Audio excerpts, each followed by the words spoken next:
ডিসিপ্লিনের সাথে ধৈর্য রেখে যদি শেয়ার বাজার করতে পারেন তাহলে বাজার সুযোগ দেবেই দেবে। এটা আজকের দিনেও কিন্তু প্রমাণিত। লাস্ট দুদিন ধরে কি দেখছেন, বাজারের মধ্যে কিন্তু টেকনিক্যালি প্যাটার্ন তৈরি হতে শুরু করেছে। যুদ্ধ পরিস্থিতি চলছিল, সেন্টিমেন্ট নেগেটিভ, এখনো যদি বড় ফ্রেম দেখেন সেইখানেও কিন্তু নেগেটিভ। তার মধ্যেও পজিটিভ কি ছিল, যে 5 মিনিটের টাইম ফ্রেম অনুযায়ী প্যাটার্ন, যেটা নিয়ে আপনাদের সাথে গত দুটো ভিডিওতেও কিন্তু শেয়ার করেছি, এবং সেই অনুযায়ী আপসাইডের দিকের জন্যই মুভমেন্ট আপনাদেরকে বলেছি যে আপসাইডের দিকের জন্য এক্সপেক্ট করছি। এবং এই মুভমেন্টটা কত দূর পর্যন্ত যেতে পারে, রাস্তায় কোথায় কোথায় ব্যারিয়ার আছে সেইগুলোকে নিয়েও কিন্তু আলোচনা করেছি। আজকের দিনে যদি ভালো করে দেখেন, যে ব্যারিয়ারটা অ্যাকচুয়ালি ছিল সেটা হচ্ছে ঠিক এই জায়গাটা, যেটা হচ্ছে 23,638-40, এই জায়গাটা ব্রেক করবে কিনা। হ্যাঁ, আজকের দিনে ব্রেক করেছে, সাস্টেন করতে পারেনি, কিন্তু এই যে লেভেলটা ড্র করা ছিল যেটা হচ্ছে 23,558, এই জায়গাটার কাছাকাছি, তো এইটাকে রেসপেক্ট দিয়েই কিন্তু ছোট ছোট ডিপ নিয়ে তারপর ব্রেক করে কিন্তু এর উপরেই সাস্টেন করতে শুরু করে দিয়েছে। আর উপরের দিকে যে 23,638-এর যে জায়গাটা আপনার সাথে দেখালাম, এটাও কিন্তু কভার করে দিয়েছে। তার মানে এই মুহূর্তে ব্যারিয়ার কিন্তু খোলা, আপসাইডের দিকের জন্য 23,833 পর্যন্ত যেতেই পারে, বা 880 পর্যন্ত যেতে পারে। তারপর তলার দিকের জন্য মুভমেন্ট দেখতে পারেন, বা এইখানে যদি সাস্টেন করে নেয়, বা আজকের দিনের মতন যদি ইন্ট্রাডে বেসিসে কোনো প্যাটার্ন তৈরি করে এইসব জায়গায়, তাহলে সেই মুভমেন্টটা আপসাইডের দিকের জন্য ঠেলে ঠেলে নিয়ে যাওয়ার চেষ্টা করবে। এবার আজকের দিনে যদি ট্রেডিং সেট দেখেন, তাহলে কিন্তু প্যাটার্ন ইন্ট্রাডে বেসিসে কিন্তু তৈরি হয়েছিল। গতকালকের ভিডিওতে আপনাদের সাথে শেয়ার করেছিলাম যে উপরের দিকে এই লেভেলটার কাছাকাছি যদি দেখেন যে কোনো কারণে বাজার উপরের দিকে যাওয়ার চেষ্টা করছে কিন্তু যেতে পারছে না, তাহলে কিন্তু এখান থেকে একটা সেল অফ বাজারের মধ্যে আসবে। এই সেল অফের কিন্তু স্ক্যাল্পিং আকারই হবে, সেটাও কিন্তু আজকের দিনে কিন্তু করা সম্ভব হয়েছে। হ্যাঁ, বলতে পারেন যে খুব বেশি কোয়ান্টিটি নিয়ে করা হয়নি।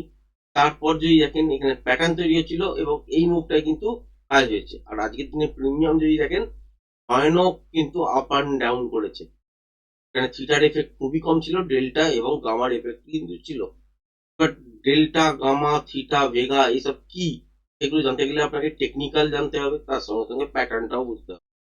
প্যাটার্ন ছাড়া কিন্তু চলতে পারবেন না। আজকের দিনে যদি মুভমেন্টকে বিচার করেন, এরপরেও মানে যতদূর পর্যন্ত আমরা আজকের দিনে ক্যাপচার করেছি সেটা হচ্ছে এই লেভেলটার পর, মানে মোটামুটি 23,445-48-এর পর থেকে মুভমেন্ট শুরু, এবং এই জায়গাটা পর্যন্তই ক্যাপচার করা সম্ভব হয়েছে, যেটা হচ্ছে 23,555-56, এই জায়গাটার কাছাকাছি। এরপরে কিন্তু যে মুভমেন্টটা হয়েছে দেখতেই পাচ্ছেন, এখানে নয়েজ তৈরি হয়েছে, আর এখানে কিন্তু ভয়ানক মুভমেন্টাম হয়েছে। কখনো বাজার উপরের দিকের জন্য মানে এক একটা ক্যান্ডেলের মধ্যে 20, 25 পয়েন্ট, 30 পয়েন্ট মুভমেন্ট হওয়া কিন্তু কোনো বড় ব্যাপারই ছিল না আজকের দিনের বাজারে। একবার তো যখন এখানে ট্রেডিং সেট আপের মধ্যে এন্ট্রি হয়েছিলাম, সেই সময় এখান থেকে উপরের দিকে যখন গেল প্রায় 28 পয়েন্টের মতন প্রফিট চলছে। দেখতে দেখতেই কিন্তু সেটা ঘুরে যখন তলার দিকের জন্য এলো, তখন 2, 3 পয়েন্ট, 4 পয়েন্টের মতন শুধুমাত্র ওই প্রফিট দেখাচ্ছিল।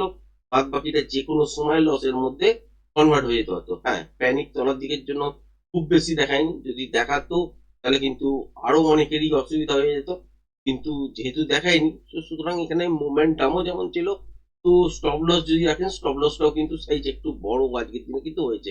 মর্নিং থেকেই সেটা বোঝা গেছে, কারণ বাজারের মধ্যে মুভমেন্ট কিরম ধরনের হচ্ছিল সেটা কিন্তু সকলেই দেখেছেন। এবার যদি দেখেন যে প্যাটার্ন অনুযায়ী আজকের দিনের টার্গেট যদি দেখেন, এত দূর পর্যন্তই কিন্তু হওয়া উচিত ছিল। তারপর যেটা এক্সট্রা মুভ, একটা হচ্ছে এক্সটেনশনে চলেছে এবং এক্সপায়ারি ছিল, তার জন্য আপসাইডের দিকের জন্য মুভমেন্ট। আর এই মুভমেন্টে পার্টিসিপেট কিন্তু আমি করিনি আজকের দিনে। যদি ব্যাংক নিফটির ক্ষেত্রে দেখেন, সেম থিওরি মেনেই কিন্তু আজকের দিনে একটা স্ক্যাল্পিং ট্রেড, একবার ফুটের দিকে, তারপর একটা মুভমেন্ট এই সব জায়গা থেকে আপসাইডে এত দূর পর্যন্তই কিন্তু নেওয়া হয়েছে। তারপরেও আপসাইডের দিকের জন্য গেছে, এবং গতকালকের ভিডিওতেও আপনাদের সাথে এই লেভেলটা শেয়ার করেছি যে এইটা হচ্ছে 54,760, এটা হচ্ছে একটা ভাইটাল লেভেল। এটাকেও ব্রেক করে যদি ওপরে চলতে পারে, খেয়াল রাখতে হবে ঠিক এই জায়গাটা, যেটা হচ্ছে 55,125-30, এই জায়গাটার কাছাকাছি। এটা যদিও আজকের দিনে কভার করেনি, কালকের দিনে হয়তো করবে যদি নিফটি এখান থেকেও আর বেশ কিছুটা যায়, তো ব্যাংক নিফটিও কিন্তু আপসাইডের দিকের জন্য যাবে। এবার কেন বলছি, বা এখান থেকে তলার দিকের জন্য পড়তে পারে কি, সম্ভাবনা কি বলছে। চলছে। এখান থেকে যদি দেখেন যে প্যাটার্ন তো অ্যাকচুয়ালি এখানেই কমপ্লিট হয়ে গিয়েছে, তারপরেও এক্সট্রা মুভ হয়ে গেছে, তারপরে এটাকে ম্যানেজ করবে কিভাবে, বা যদি দুদিন আগে যে প্যাটার্নটা তৈরি হচ্ছিল তার ফলে আপসাইডের দিকের জন্য আপনাদের সাথে শেয়ার করছিলামই যে 23,833 এই জায়গাটার কাছাকাছি পর্যন্ত বাজার কিন্তু উপরের দিকের জন্য মুভ করবে, যেহেতু বেয়ারিশ মোমেন্টাম বাজারের মধ্যে আছে বা বড় টাইম ফ্রেম অনুযায়ী বেয়ারিশ ভিউ বাজারের মধ্যে চলে এসছে বা নেগেটিভ সেন্টিমেন্ট আছে। সুতরাং এখান থেকে খুব বেশি বড় মুভমেন্ট আমরা কিন্তু এক্সপেক্ট করছি না। এই লেভেলটা যদি দেখি যে 23,833 এই লেভেলটা ব্রেক করে যদি এখানে কোনো প্যাটার্ন এমন তৈরি হচ্ছে যার মুভমেন্ট আপসাইডের দিকের জন্য, তখন এক্সাক্ট ক্যালকুলেশন অনুযায়ী টার্গেট পাবো যে আলটিমেট কত দূর পর্যন্ত উপরের দিকের জন্য যেতে পারে। কিন্তু মোটামুটি ভাবে এখান থেকে যদি 23,833 এর উপর শাসন করতে শুরু করে দেয়, সেক্ষেত্রে 24,000 ওই 80-300 যাওয়াটাও কিন্তু খুব বড় ফ্যাক্টর কিন্তু হবে না, বা এর ওপরেও চলতে পারে। সেটা কত দূর পর্যন্ত স্টেবল হবে সেটাই দেখা। যেহেতু বেয়ারিশ বড় ফ্রেমের মধ্যে বেয়ারিশ ভিউ আছে, সুতরাং এই জায়গাটার কাছাকাছি পর্যন্তই টার্গেট রাখছি। গতকালকের ভিডিওতে আপনাদের সাথে শেয়ার করেছি। যারা যারা দেখেননি আর একবার গিয়ে দেখতে পারেন, যারা যারা দেখেছেন বুঝতে পারছেন ব্যাপারটা।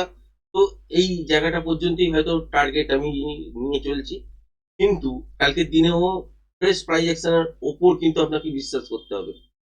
যদি কোনো কারণে দেখি যে এই জোনটা বাজার ব্রেক করে দিয়েছে, যেটা হচ্ছে ঠিক এখান থেকে শুরু, যেটা হচ্ছে 23,500, 504 থেকে শুরু 526 পর্যন্ত, এইটা একটা জোন 5 মিনিটের টাইম ফ্রেম মধ্যে। এই জোনটাকে ব্রেক করে যদি দেখেন যে গ্যাপ ডাউনে খুলেছে বা ফ্ল্যাটই খুলেছে, খোলার পর তলার দিকে নেমে এসছে, বা গ্যাপ ডাউনে 23,500 তলায় খুলেছে, তারপর উপরের দিকে বারবার ট্রাই করছে উপরের দিকে যাবার জন্য, কিন্তু যেতে পারছে না, তখন ইন্ট্রাডে সুইং লো ব্রেক করলে এখান থেকে কিন্তু আবার শর্টের প্ল্যান করতে পারেন। কারণ এখানেও একটা 5 মিনিটের ছোট টাইম ফ্রেম অনুযায়ী বিয়ারিশ প্যাটার্ন কিন্তু তৈরি হচ্ছে। যাই হোক, সেটা হচ্ছে আপসাইডের দিকের জন্য। এবার আর একটা প্যাটার্ন যেটা চলছে, রানিং অবস্থায় আছে, তার জন্য এই রেঞ্জটাকে হয়তো ব্রেক করেছে। এবার যদি ঠিকঠাক করে ভালো করে দেখেন, তাহলে এই মুভটা আপসাইডের দিকে কিন্তু কখন আপনি বুঝতে পারবেন যে শিফট হচ্ছে, তখন দেখবেন যে 23,660 এই রেঞ্জটাকে ব্রেক করে বাজার সাস্টেন করতে শুরু করেছে। তখন থেকে বুঝতে যাবেন যে এটা 23,800, 830 এর লক্ষ্যে যাচ্ছে, বা এখান থেকে 830 এর ওপরেও 880 পর্যন্ত মোমেন্টাম হতে পারে কিনা, সেটা ইন্টার প্রাইস প্রজেকশন সিলেক্ট করে দেবে যে প্রজেকশন লেভেল কি হবে, সেই অনুযায়ী যেমন যেমন প্যাটার্ন তৈরি হবে সেই অনুযায়ী টার্গেট সেট হবে। ওভারঅল যদি বাজারকে দেখেন আজকের দিনে, তো পুলিশ তো মুভ দেখতেই পেয়েছেন, আপসাইডের দিকের জন্যই যাচ্ছে, গতকালকের ভিডিওতেও বলা ছিল। তো আজকে যদি খেয়াল করে দেখেন, এই মুভটা কিন্তু খুব বেশি দূর সাস্টেন করবে না বা খুব বেশি দূর যাবে না। কারণ হচ্ছে এটাই যে বাজারের মধ্যে এটা 5 মিনিটের টাইম ফ্রেম অনুযায়ী প্যাটার্ন, যার মুভমেন্ট আপসাইডের দিকের জন্য দেখাচ্ছিল। অলরেডি দুদিন হয়ে গেছে। কালকের দিন কি দেখতে পারেন, গ্যাপ আপের সঙ্গে সঙ্গে খুলতে পারে। এই রেঞ্জটার মধ্যে যদি খোলে দেখেন যে 23,650, 55 এইসব জায়গায় খুলেছে মুভমেন্টটা। খোলার পর যদি দেখছেন যে আর উপরের দিকে ট্রাই করছে, বারবার কিন্তু ব্রেক করতে পারছে না, সেক্ষেত্রে সুইং লো ব্রেক করলে একটা স্ক্যালপিং শট হয়ে যাবে। আর যদি দেখেন যে এই রেঞ্জটার মধ্যেই খুলেছে এবং প্যাটার্ন ওয়াইজ যদি দেখতে পাচ্ছেন যে আলটিমেট এখান থেকে ব্রেক করছে এবং আপসাইডের দিকের জন্য মুভমেন্ট হচ্ছে, সেক্ষেত্রে পজিশন লেভেল কাউন্ট করতে হবে। কালকে তো কোনো এক্সপায়ারি নেই, সুতরাং বাজারের মুভমেন্ট এর থেকে বেটার হয়তো হবে না। মোটামুটি আজকের যেমন ডেল্টার এফেক্ট ছিল বাজারের মধ্যে, সেই এফেক্টটা কালকের দিনে পাবেন না, একটু স্লো বাজার চলবে। কিন্তু খেয়াল রাখতে হবে 23,650 এই জায়গাটা ব্রেক করে সাস্টেন করছে কিনা। যদি ফার্স্ট হাফের মধ্যে করে, সেকেন্ড হাফের জন্য আপনাকে কিন্তু প্যাটার্ন ইন্ট্রাডে বেসিসেই দেখতে হবে, এবং তার পরিপ্রেক্ষিতে আপসাইডের দিকের জন্য 23,800, 820 পর্যন্ত মুভমেন্ট উপরের দিকে পাওয়া যায় কিনা সেটাই দেখতে হবে। এবার যদি বড় সড়ো গ্যাপ আপ খুলে গেল, কোনো কারণে লুপ তৈরি করলো, তাহলেও কিন্তু শর্টের পজিশনে ইন্ট্রাডে বেসিসে তৈরি হবে। ব্যাংক নিফটির ক্ষেত্রে যদি দেখেন, সেম প্রসিডিওর এটাই ফলো করেছিলাম যে এখান থেকে প্যাটার্ন তৈরি হচ্ছে, সেই অনুযায়ী একটা মুভমেন্ট ক্যাপচার করার চেষ্টা করেছিলাম, এবং ঠিক এই লেভেলটার পর থেকে, যেটা হচ্ছে 54,420, এই লেভেলটার পর থেকে আমাদের আপসাইডের দিকের জন্য একটা মোমেন্টাম এক্সপেক্ট করেছিলাম, সেটা হয়েছে। কিন্তু তার মধ্যখানে ছোট্ট একটা প্যানিকও গিয়েছিল, কিন্তু যদিও কস্ট টু কস্টের কাছাকাছি এসেছিল, কস্ট টু কস্ট থেকে লসে দেখায়নি ট্রেডটা ধরার পর থেকে। যাই হোক, সেই মুভটা উপরের দিকের জন্য এত দূরই আমরা ক্যাপচার করতে পেরেছিলাম, যেটা হচ্ছে 54,640, এই জায়গাটার কাছাকাছি পর্যন্ত। তারপর ডিপ, তারপর উপরে বাউন্স, তারপর ডিপ, তারপর আবার বাউন্স করতে করতে উপরের দিকে তো অনেকটাই চলেছে, কিন্তু খেয়াল রাখতে হবে যে এখানে কিন্তু বাজারের মধ্যে নয়েজ চলে এসেছিল প্রচন্ড বেশি। এইটাতে কিন্তু পার্টিসিপেট করা যায় না। আজকের দিনেও অনেকে হয়তো পার্টিসিপেট করতে পারেনি, এত প্রিমিয়াম ফাস্ট মুভ করছিল আপ সাইডে ডাউন সাইডের দিকের জন্য। অনেকেই হয়তো ঘাবড়ে গেছেন, কারণ স্টপ লসটা অনেকটা বড় দাঁড়াচ্ছে। একটা 5 মিনিটের ক্যান্ডেলে হয়তো 25-30 পয়েন্ট বা 35 পয়েন্টের মুভমেন্ট দেখতে পাচ্ছেন। তারপরে নেক্সট ক্যান্ডেলটা তলার দিকের জন্য যখন ডিপ নিচ্ছে 15-20 পয়েন্ট এমনিতেই ডিপ নিচ্ছে, এটা দেখে হয়তো অনেকে কাজ করতে পারেননি। কিন্তু এটা করার জন্য আপনাকে কিন্তু অভ্যাস করতে হবে। অভ্যাস মানে টেকনিক্যালটা প্রপার ওয়েতে শিখে তারপর কিন্তু প্রতিনিয়ত প্র্যাকটিস করতে হবে। প্রতিটা দিন কিরম ভাবে মুভমেন্ট আসবে তার জন্য জায়গাগুলো তৈরি করতে হবে। স্কিল যত বেটার হবে ততই কিন্তু আপনি ট্রেডটাকে আইডেন্টিফাই করতে পারবেন এবং সেরকম ভাবে ট্রেড করতে পারবেন। তার আগে কিন্তু সম্ভব নয়। অনেকে হয়তো টুকটায় আজকের দিনে পয়সা পেয়েও গেছেন, আবার অনেকে হয়তো ভয়ের চোটে ট্রেড ডাইরেকশন সবই হয়তো মিলেছে, তারপরেও লস খেয়েছেন। তো সেটা যারা যারা কি করেছেন কমেন্টস লিখে জানাবেন। অবশ্যই আমি কমেন্টস দেখি, কিন্তু রেগুলার হয়তো কমেন্টস নিয়ে আমি কোনো চর্চা করতে পারি না, কিন্তু কমেন্টস আমি দেখি। যাই হোক, আজ কালকের দিনের জন্য ব্যাংক নিফটিতে কি হতে পারে, যে প্যাটার্ন অনুযায়ী যে মুভটা এতটা হওয়ার কথা ছিল সেটা কিন্তু অফসাইডের দিকের জন্য হচ্ছে। এবং 5 মিনিটের ফ্রেম অনুযায়ী আগের যদি প্যাটার্ন দেখেন এই ফ্রেম অনুযায়ী, তো এখান থেকে আপসাইডের দিকের জন্য আপনার সাথে শেয়ার করাই ছিল যে 55,636 এটা হচ্ছে মিনিমাম দেখতে হয়তো পাবো। এর পরের যে মুভমেন্টটা আরো বড় হওয়া উচিত ছিল, বা 57,100 কাছাকাছি পর্যন্ত হতো বা এর উপরেও যেত, সেই মুভমেন্টটা কিন্তু ইন্ট্রাডে ফ্রেশ প্রাইস অ্যাকশনের প্যাটার্নের উপর বেস করে দাঁড়িয়ে আছে। এবং একটা জিনিস খেয়াল রাখবেন যে উপর থেকে যে মুভমেন্টটা আমরা এতদূর পর্যন্ত তলায় দেখেছি সেটা হচ্ছে একটা প্যাটার্নের আওতায় আছে, এটা র্যালি ফেজের মধ্যে পড়ছে। আর এই ফেজটা কিন্তু আপসাইডের দিকের জন্যই হয়তো যাবে, কিন্তু যেহেতু বিয়ারিশ বাজারের মধ্যে আছি, কারণ উপর থেকে আপনারা দেখেইছেন যে অনেকটা পড়েছে নেগেটিভ সেন্টিমেন্ট হওয়ার কারণে, যে ইরান, আহ, আমেরিকা ইসরায়েলের যুদ্ধের প্রভাব ভারতেও পড়েছিল। এর প্রভাবে যেটুকুনি মুভমেন্ট হচ্ছিল সেটা নেগেটিভ সেন্টিমেন্ট বেস ট্রেড হচ্ছিল। এর মধ্যেই দুদিন আগে প্যাটার্ন কমপ্লিট হয়েছে আওয়ারলি চার্ট অনুযায়ী। সেই প্যাটার্ন অনুযায়ী যে মুভমেন্ট আপসাইডের দিকের জন্য সেটা দুদিন আগেই আপনার সাথে প্রেডিক্ট করেছিলাম।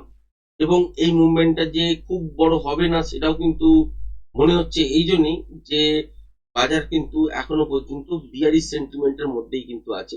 সুতরাং এই মুভমেন্টটা হাফ পর্যন্ত হয়তো যেতে পারে, যেখান থেকে প্যাটার্ন শুরু হচ্ছে তার হাফ হচ্ছে মোটামুটি ওই 55,636, 55,680, 700, 780, 800 এইসব জায়গার কাছাকাছি পর্যন্ত যেতে পারে। তারপর তলার দিকের জন্য মুভ করতে পারে যদি এখানে কোনো রকম ইন্ট্রাডে বেসিসের প্যাটার্ন তৈরি হয় যার মুভমেন্ট আপসাইডের দিকের জন্য, তাহলে কিন্তু আপসাইডের দিকের জন্য পারফরমেন্স দেবে। আদারওয়াইজ কিন্তু এখান থেকে আবারও আপনারা তলার দিকের জন্য দেখবেন। দুদিন অলরেডি দেখছেন যে বাজার আপসাইডের দিকের জন্য মুভমেন্ট করা শুরু করেছে। তো 3 নম্বর দিন কি হতে পারে, মানে বুধবার, কালকে কোনো এক্সপায়ারি নেই। সুতরাং কালকের দিনে গ্যাপ আপে দেখতেই পারেন। গ্যাপ আপে যদি বাজার খোলেও তাহলে সেক্ষেত্রে খেয়াল রাখবেন হচ্ছে ঠিক এই লেভেলটা, যেটা হচ্ছে 54,500। তো 54,500, 54,500 নয়, সরি, 55,000। তো ওই 55,000 লেভেলটা খেয়াল রাখবেন। তো এই 55,000 লেভেলটা ব্রেক করে যদি কোনো কারণে দেখলেন যে গ্যাপ আপ খুলেছে বাজার আর 55,000-এর ওপরে খুলেছে, তারপর তলার দিকে ছোটখাটো ডিপ নিয়েছে, তারপর ওপরে ওঠার চেষ্টা করছে, তাহলে ইন্ট্রাডে লো যদি ব্রেক করে তাহলে একটা শর্টের দিকে প্ল্যান করতে পারেন। আর যদি ইন্ট্রাডে সুইং হাই ব্রেক করে তাহলে আপসাইডের দিকের জন্য প্ল্যান করতে পারেন। এবং সেটা হচ্ছে স্ক্যাল্পিং আকারে মোমেন্টাম ট্রেড কিন্তু হবে। এক্সপেক্ট করবো যে এই মুভমেন্টটা আপসাইডের দিকের জন্যই যাবে।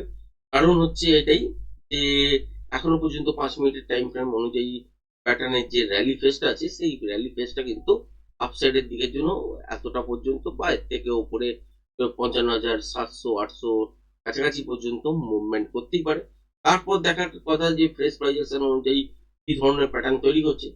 যদি এমন ধরনের প্যাটার্ন তৈরি করে যার মুভমেন্ট আপসাইডের দিকের জন্যই হবে, সেখানে প্রজেকশন লেভেল কাউন্ট করার পর এক্সাক্ট লেভেল আপনারা পেয়ে যাবেন। আর যদি রিভার্সাল প্যাটার্ন টাইপের তৈরি করে তাহলে এইসব জায়গা থেকেই মুভমেন্টটা তলার দিকের জন্য শুরু হবে। এক্সপেক্ট করছি যে 5 মিনিটের যেহেতু ফ্রেম, তো সেই অনুযায়ী যে মুভমেন্টটা অলরেডি হওয়ার সেটা আপসাইডের দিকের জন্য গ্যাপ আপের সঙ্গে দেখতে পারেন। তারপর আপসাইডের দিকের জন্য বেশি কিছুটা মুভমেন্ট হতে পারে।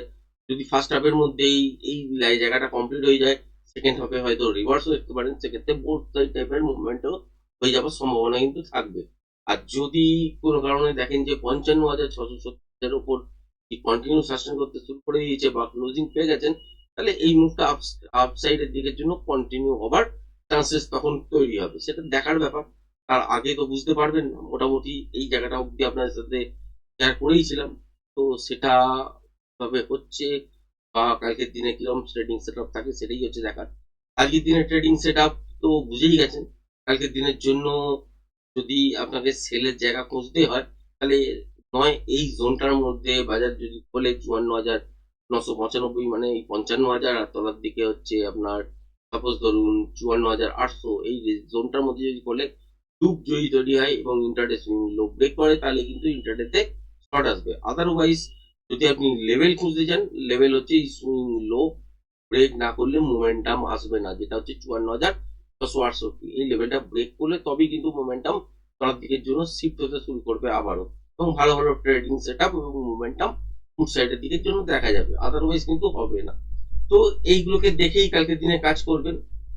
কালকের দিনে আজকের থেকে বাজার বেটার তো বলবো না, কারণ আজকের দিনে নয়েজ আসবে সেটা বুঝেছিলাম, কিন্তু আজকের দিনে প্রিমিয়াম খুব সুন্দর পারফরমেন্স দিয়েছে। কালকের দিনে হয়তো প্রিমিয়াম যেহেতু এক্সপায়ারি নেই, এই ক্ষেত্রে হয়তো প্রিমিয়াম অত বেশি আপ ডাউন করবে না, কিন্তু খেয়াল রাখবেন নয়েজটা একটু কম হলেও ট্রেডিং সেটআপ কিন্তু বেরোবে। তো আজকের ভিডিওটা এই পর্যন্তই রাখলাম। আজকের ভিডিওটা অনেকটা বড় হয়ে গেল। ধন্যবাদ।